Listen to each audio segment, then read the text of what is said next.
अनुरागी जनों की बात। लेकिन यहाँ प्रियादास जी कह रहे वैश्या को प्रसंग सुनो। मैं तुम्हें एक वैश्या का प्रसंग सुनाता हूं। क्यों? बोले वो प्रसंग अति रस रंग भर्यो, भगवत रस से भरा हुआ है, इसलिए सुना रहे हैं। श्री अवधूत शिरोमणि दत्तात्रेय जी जनकपुर में भ्रमण कर रहे हैं, मिथिला में। तो एक वैश्या को गुरु बना है जिसका नाम पिंगला। वो अपने शरीर को श्रृंगारित करके बाट जोह रही कोई धनी मानी पुरुष आएगा और उसे धन देगा। बहुत समय हो गया, वो खड़े खड़े यही देख रही, ये पुरुष आया, शायद ये मेरे को धन दे मेरे शरीर का। ऐसे बार बार भाव करती है, मेरे शरीर को देखकर, मेरे शरीर के प्रति आसक्त होकर शायद ये पुरुष मुझे धन दे। रात्रि के 12 बज गए और त्रिकालज्ञ भगवान दत्तात्रेय जी वहां विचरण कर रहे थे। उसकी बाहर की और आंतरिक दोनों स्थितियों को एकाग्रता पूर्वक देख रहे थे। उसके हृदय में वैराग्य हुआ। मुझे तो लगता है इन महापुरुष के देखने से ही वैराग्य हो गया। उस विषयी वैश्या के हृदय में आज जलन पैदा हो गई। धिक्कार है मेरे जीवन को। हृदय में विराजमान मेरे प्रीतम आत्मा स्वरूप से हैं, मैं उनका चिंतन छोड़कर, मैं उनके स्पर्श सुख को छोड़ करके लौकिक पुरुषों के स्पर्श की कामना करती हूँ, केवल धन के लिए। धन से भोग सामग्री और वो भोग सामग्री से केवल शरीर का पोषण। धिक्कार है मेरे जीवन को। घोर उसके हृदय में पश्चाताप की अग्नि प्रकट हुई। जिसके हृदय में पश्चाताप प्रकट होता है बहुत शीघ्र निष्पाप हृदय हो जाता है, जो अंदर ही अंदर जलता है अपने किए हुए दुष्कृत आचरण के प्रति। उसका दुष्कृत आचरण जड़ मूल से नष्ट हो जाता है, प्रवृत्ति ही नष्ट हो जाती है। देखो वैश्या है, पश्चाताप हुआ, वैश्या प्रवृत्ति का ही नाश हो गया। दृढ़ निश्चय कर लिया, आज के बाद मैं किसी पुरुष की तरफ नहीं देखूंगी। मेरे हृदय बिहारी भगवान जो विराजमान है, अब मैं उन्हीं से प्यार करूंगी, उन्हीं से बात करूंगी, उन्हीं से रमण करूंगी। अब मैं एक बार भी किसी पुरुष की तरफ नहीं देखूं। वही है, पश्चाताप हुआ, वैश्या प्रवृत्ति का ही नाश हो गया। दृढ़ निश्चय कर लिया, आज के बाद मैं किसी पुरुष की तरफ नहीं देखूंगी। मेरे हृदय बिहारी भगवान जो विराजमान है, अब मैं उन्हीं से प्यार करूंगी, उन्हीं से बात करूंगी, उन्हीं से रमण करूंगी। अब मैं एक बार भी किसी पुरुष की तरफ नहीं देखूं। वही गुरु बना लिया भगवान दत्तात्रेय जी ने। 24 गुरुओं में उस पिंगला वैश्या को गुरु बनाया। प्रेम समुद्र रत्नों से भरी हुई श्रीमद चतुरासी जी में श्री हितजू महाराज ने भी उसका स्मरण किया। यह जो एक मन बहुत ठोर करी, कही कौने सच पायो, जहां तहां विपत्ति जार जुगती लो, प्रगट पिंगला गायो। पिंगला का स्मरण किया महाप्रभु हरिवंश चंद्र जी ने भी। वैश्या है, लेकिन उसके हृदय में यदि भगवत चरणारविंद के अनुरागियों के प्रति श्रद्धा हो गई तो देखो बिल्कुल साधनहीन, लेकिन उसके चरित्र का गायन किया जा रहा है। और कैसा चरित्र है? अति रस रंग भर्यो। ओहो, भक्ति रस का वर्धन करने वाले भगवत कृपा रस से परिपूर्ण चरित्र है। बोले एक दिन भगवत अनुरागी महापुरुषों की मंडली, पहले संतों की मंडलियां चलती थी, जगत को पावन करने के लिए चलते फिरते साक्षात तीर्थराज प्रयाग है। आ जाओ खाटू वाले मुद अति रस रंग भर्यो। ओहो, भक्ति रस का वर्धन करने वाले भगवत कृपा रस से परिपूर्ण चरित्र है। बोले एक दिन भगवत अनुरागी महापुरुषों की मंडली, पहले संतों की मंडलियां चलती थी, जगत को पावन करने के लिए चलते फिरते साक्षात तीर्थराज प्रयाग है। मुद मंगलमय संत समाजू, जो जग जंगम तीर्थ राजू। ये चलते फिरते साक्षात तीर्थराज हैं। दरस परस अघनास, दर्शन से, संभाषण से, स्पर्श से, भिक्षा लेके, शिक्षा दे के विषयी जीवों की विषय मलिनता का नाश करके भगवत अनुराग का अंकुर उदय करना इन महापुरुषों के भ्रमण का लक्ष्य होता। ये संत मंडली भगवत अनुराग में डूबी हुई वहां से निकले। संध्या का समय हो रहा था।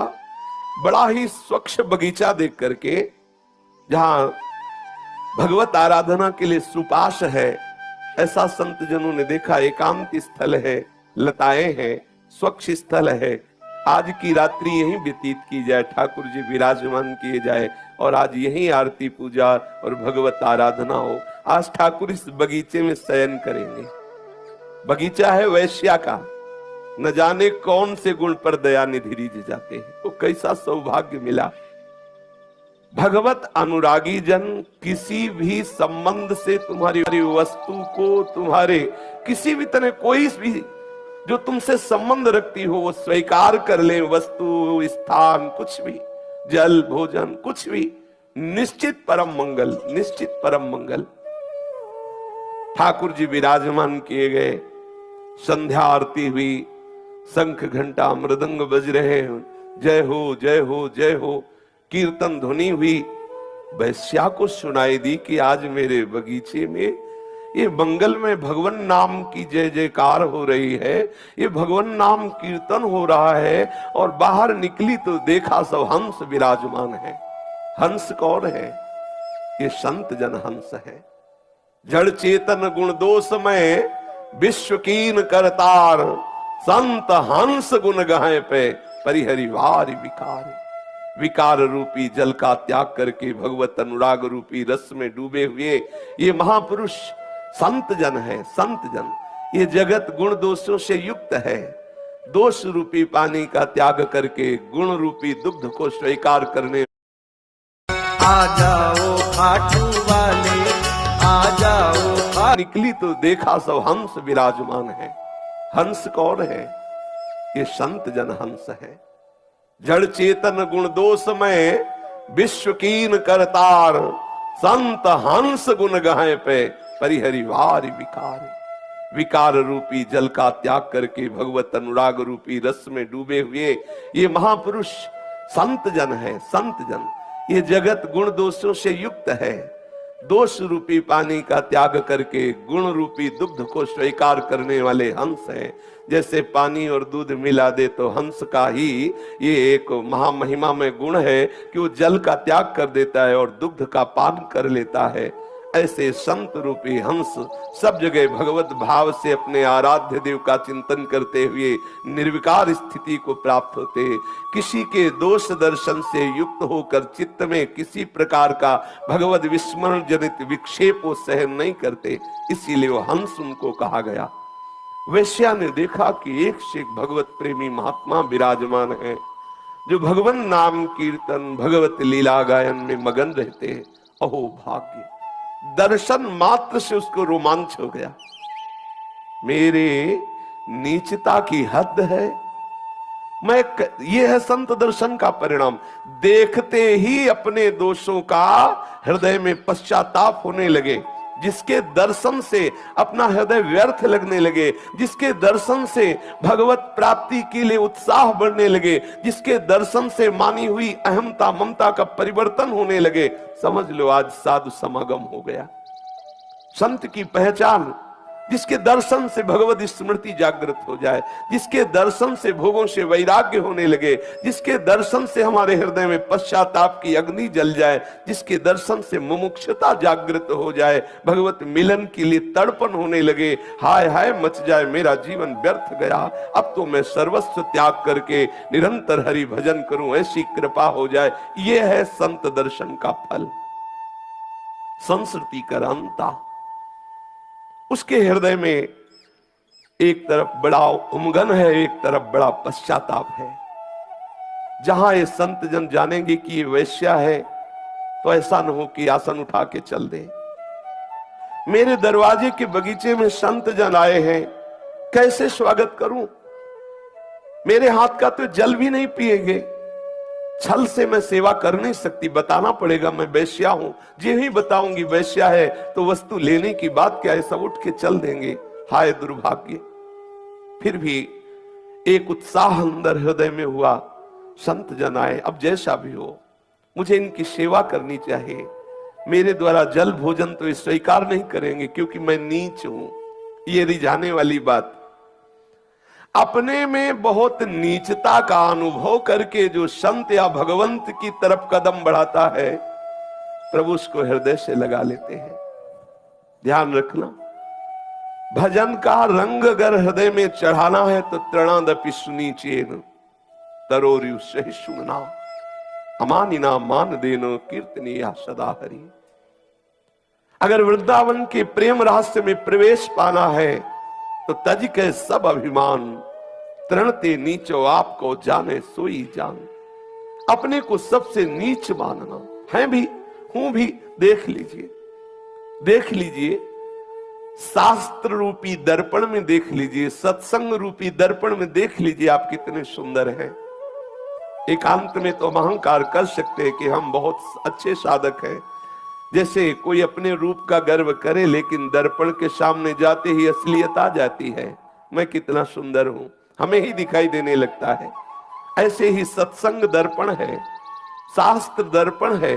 जब हम शास्त्र और सत्संग में जाते हैं, शास्त्र चिंतन, तब लगता मैं कहां हूं। जब महापुरुषों के चरित्र सुनते हैं, उनका त्याग देखते हैं, उनका अनुराग देखते हैं, उनका समर्पण देखते हैं, तो सब का सब अहम धुल जाता है, मैं कहां हूं इनके सामने। ये कैसे अनुरागी जन है, कैसे त्यागी जन है, कैसे भगवत समर्पित चित्त वाले हैं। हृदय का एक एक अहम नष्ट हो जाता है। ప్రతి తండ్రి నన్ను చూసి నేర్చుకోవాలా, हृदय का एक एक अहम नष्ट हो जाता है। जो नाना प्रकार के गुण आदि, रूप आदि, कुल आदि, विद्या आदि, साधन आदि का अहंकार है, इन महापुरुषों के चरित्र सुनने से, इनके दर्शन से, हाँ, हमारा हृदय एकदम निर्मल हो जाता है। तभी उसे भगवत चरणारविंद के अनुराग मार्ग में प्रवेश होता है। जब तक अहम नहीं जाता तब तक प्रभु प्रसन्न नहीं होते। ये बैठा लीजिए हृदय में, दैन्यता यही दरबार दीन को आदर। इसका कदम ही बढ़ा दैन्यता से वैश्या के, मैं बहुत नीच हूं, मलिन स्वभाव वाली, क्या प्रभु मुझे स्वीकार करेंगे? क्या ये भगवत प्रेमी महात्मा जन मेरा परिचय सुनते ही ऐसा तो नहीं कि उठ के चल दे? वो हृदय से प्रभु से प्रार्थना करती कि प्रभु यद्यपि मैं प्रार्थना करने योग्य भी नहीं हूं, कैसे आपको रिझाऊं, कैसे आपसे विनय करूं, पर प्रभु कहीं ऐसा ना हो कि ये जो महासौभाग्य आपने दिया, मेरा परिचय जानते ही संत जन उठ के चल दे कि अरे तो वैश्या का बगीचा है। प्रभु कृपा करना, संत जन यहां से जाए ना। और सुंदर थाल में जो भी उसके जितने भी आभूषण आदि थे, वो सब मोहरे, आभूषण और भी रत्न आदि जो उसने शरीर बेचकर एकत्रित किए थे, बड़ी सी थाल में सब भरे। और आंसू बहाती हुई अंदर से विकल होते हुए कि संत जन कहीं मुझे ऐसा न करें कि त्याग दे, मेरी सेवा स्वीकार न करें। ऐसा वो हृदय से बहुत दैन्य होकर के, बहुत डरती हुई बगीचे में गई। सब संत भगवान विराजमान है, दर्शनीय महात्मा है। दर्शन योग्य संत जन ही है जो भगवत अनुराग में है। सच्ची मानिए, इनके दर्शन मात्र से अंत, जो तीर्थों को तीर्थत्व प्रदान करने वाले हैं, ऐसे महापुरुषों के दर्शन मात्र से हृदय पवित्र होता है। दर्शन किया, आह्लाद हो रहा है, एक एक कदम धीरे धीरे वो बढ़ा रही है।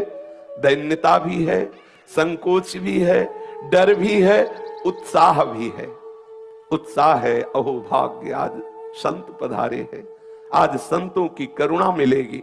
डर है कहीं परिचय जान करके ये हमें त्याग न दे। नजदीक गई, वो थाल रखी, प्रणाम किया, आंसू बहाते हुए एक कोने में खड़ी हो गई। संत जन उसकी दैन्यता देख करके बहुत प्रसन्न हुए और कहा कि तुम कौन हो?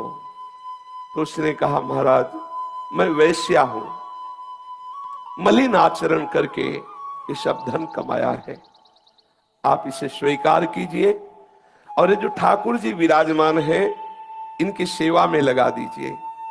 और वो आंसू बहा रहे हैं। महाराज मैं भोग बना के तो दे नहीं सकती क्योंकि नीच हूं, पर आप कृपा सिंधु हैं, ये स्वर्ण आभूषण, ये रत्न, ये मोहरे स्वीकार करें और आप कहीं से भी भोग मंगा करके ठाकुर को भोग लगाएं, ठाकुर को आभूषण पहनाएं, ये आप अपनी सेवा में स्वीकार कर लीजिए। वैश्या का धन अत्यंत त्याज्य है, मलिन है। जो ऐसे अन्न को स्वीकार करता है उसकी बुद्धि निश्चित मलिन हो जाती है, निश्चित। इसलिए वैश्यादि का जो अन्न है वो बहुत ही निषेध माना गया है। तो किसी भी संत ने ऐसी इच्छा नहीं की कि उसका वो जो धनराशि स्वर्ण आदि आभूषण अर्पित किए वो स्वीकार करें। अब वैश्या के आंसू चल रहे हैं और वो भावपूर्वक हाथ जोड़े हुए कह रही है कि प्रभु आप इसको स्वीकार कर लीजिए, ये भेंट मोहरे अगर ये आप स्वीकार कर लेंगे तो हम समझेंगे हमारा जीवन धन्य हो गया। तब महंत जी ने कहा कि ये हम लोग तो स्वीकार नहीं कर सकते।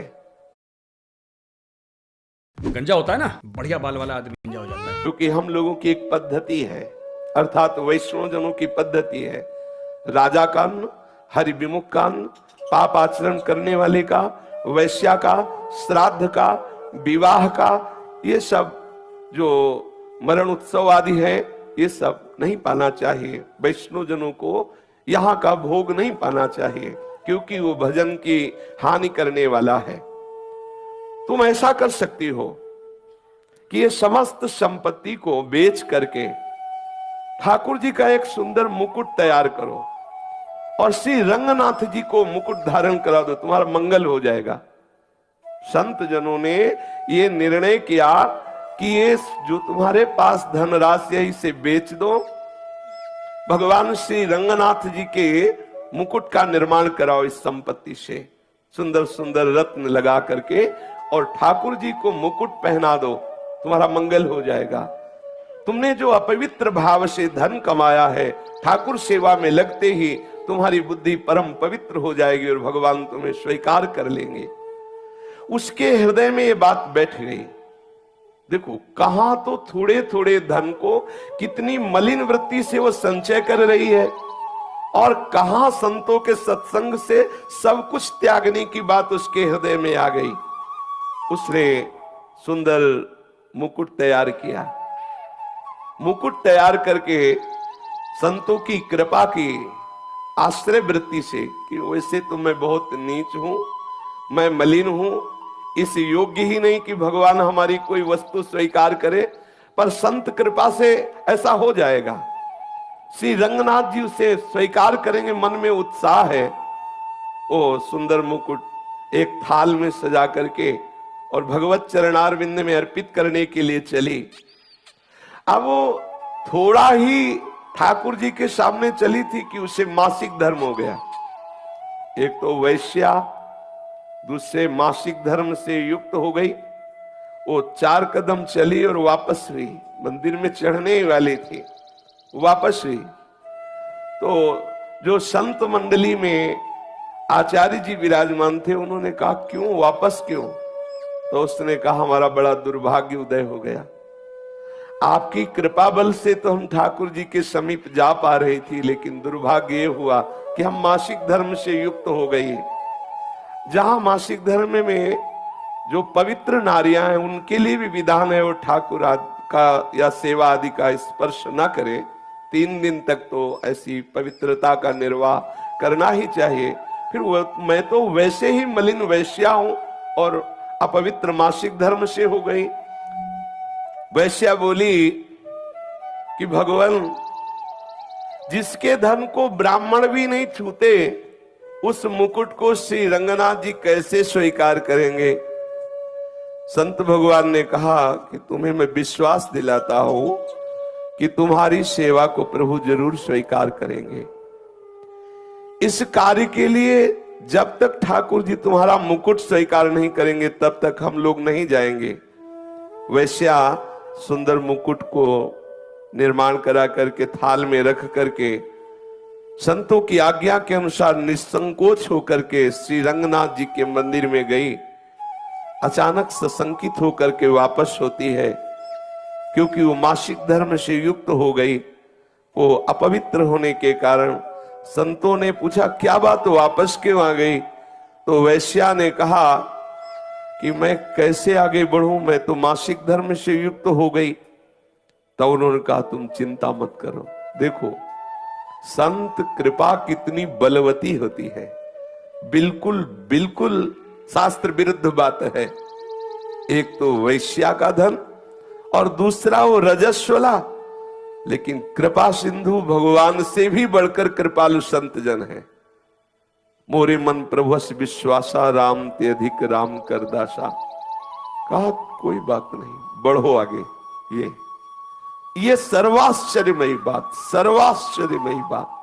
बोले कोई बात नहीं, मासिक धर्म से हो गई तो क्या हुआ, तुम आगे बढ़ो और ठाकुर जी को मुकुट धारण करवाओ।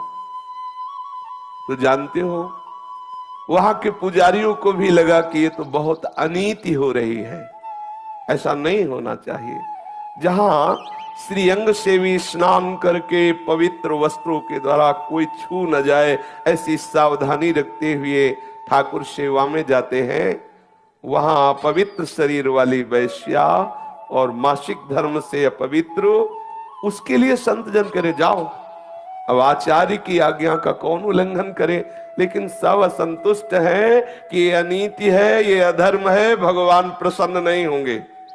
लेकिन संतों की बात रखने के लिए सर्वाश्चर्य हुआ, भगवान ने ग्रीवा झुका दी।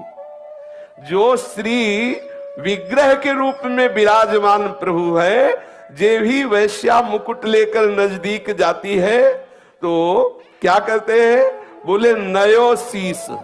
भगवान ने सर झुका, किसके लिए, वैश्या के मुकुट के लिए? नहीं नहीं, अनंत ब्रह्मांडों के स्वामी हैं, उनको क्या धन की चाह, उनको मुकुट की चाह है कि बहुत कीमती मुकुट हो, हमारे माथे पे लगे तो हम सुशोभित होंगे। अरे उनके श्रीअंग की शोभा से संपूर्ण आभूषण सुशोभित होते हैं। आभूषणों से उनका शोभा का थोड़ी विस्तार होता है, उनकी शोभा से आभूषणों की शोभा होती है। प्रभु सर झुका दिए संतों की करुणा के आगे, संतों की करुणा के आगे, कि सबके मन में है कि ये तो बिल्कुल निषेधात्मक बात है। एक तो वैश्या और दूसरे रजस्वला, ये कैसे मुकुट धारण करा सकती है? तो ठाकुर स्वीकार कर रहे हैं, इसका प्रमाण देने के लिए स्वयं ठाकुर जी ने शीश झुका दिया और सबके बीच में उस वैश्या ने श्री ठाकुर जी के माथे पर मुकुट धारण करवाया। इसीलिए देवर्षि नारद जी कह रहे हैं, भगवत भक्ति के लिए, भगवत प्रेम के लिए, भगवत अनुराग के लिए, प्रभु को रिझाने के लिए ना तो जाति की आवश्यकता है, ना तो धन की आवश्यकता है, ना यौवन की आवश्यकता है।